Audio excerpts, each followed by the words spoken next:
day, students. I am Alexander Bunet Kong. And I'm Jose Paulo Delgado. And we are from STEM 12 Purchase. We are here today to represent the Senior High School Department in this year's storytelling contest. Before we start telling you our story, we'd like to ask you some questions. Are you ready to listen? Yes! If you're excited to listen to our story, can you all please clap your hands? All right, now that everybody is ready to listen to the story, Paolo, can you share with everyone the story that we will be sharing with them today? Sure, Gwen. So the story that we are going to be telling you today is titled The Hand, the Monkfish. This story actually is an English translation from one of my personal favorite K-dramas titled It's Okay Not to Be Okay. This story is actually narrated by the main character, Ko Min-young, and it tells the story about a girl that became too dependent on her mother that she could not do things on her own. So, one more question. Whom of you here are familiar with the K-drama It's Okay Not to Be Okay? If you're familiar with that K-drama, can you please raise your hand? All right, so that will make our storytelling today even more exciting, right, Paolo? Yes, and without further ado, let us start with the story The Hand, the Monkfish. Once upon a time, there was a beautiful baby girl who was born into a wealthy family. She was as beautiful and as flawless as magnolias. Her mother loved her so much, she pledged she'd do anything for her. She'd even give her the sun and the moon. When the baby started eating solid foods, her mother was thrilled. My sweet child, I will feed you with everything you want to eat. Open your mouth wide like this. Ah! When the baby started walking, her mother ran hurriedly to where she was. My sweet child, I will carry you. Come on, hop on my back. After raising the child by giving her with everything she needed, the mother said this. My sweet child, I'm getting tired now. I need some rest.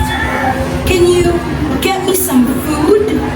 Then the child spoke, Mom, I have no hands.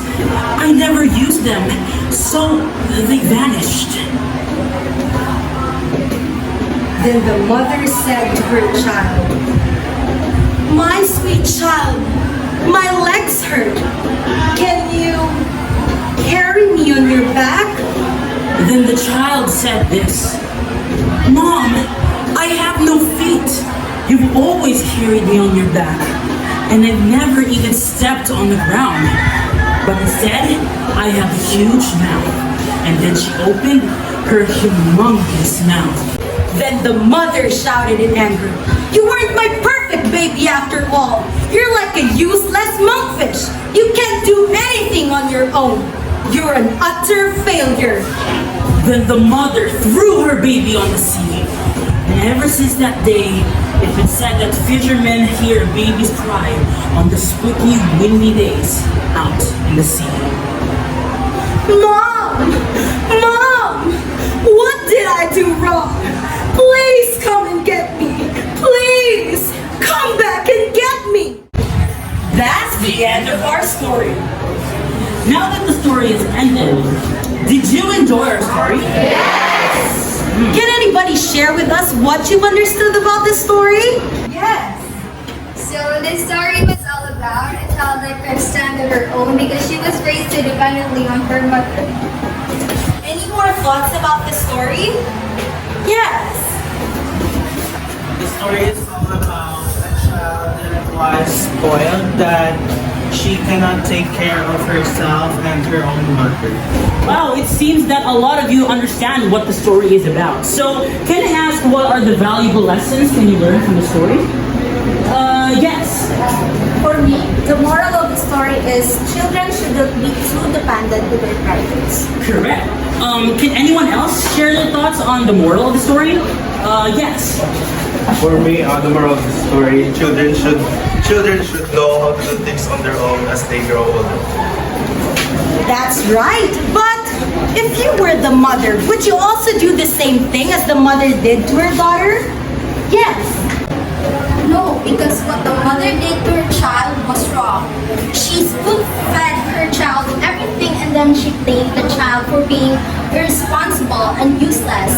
We, or you as a parent, should be responsible on how you treat and raise your child properly, so that when the child grows up, he or she would be responsible for his or her own self.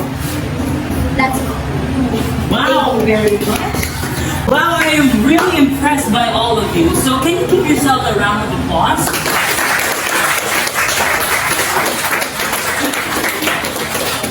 Okay, it seems like that you understand our story. So my dear audience, we thank you for listening. Thank you for your cooperation. Once again, this is Alexander Gunati Kong. And I'm Jose Paulo Delgado. We are your storytellers from the Senior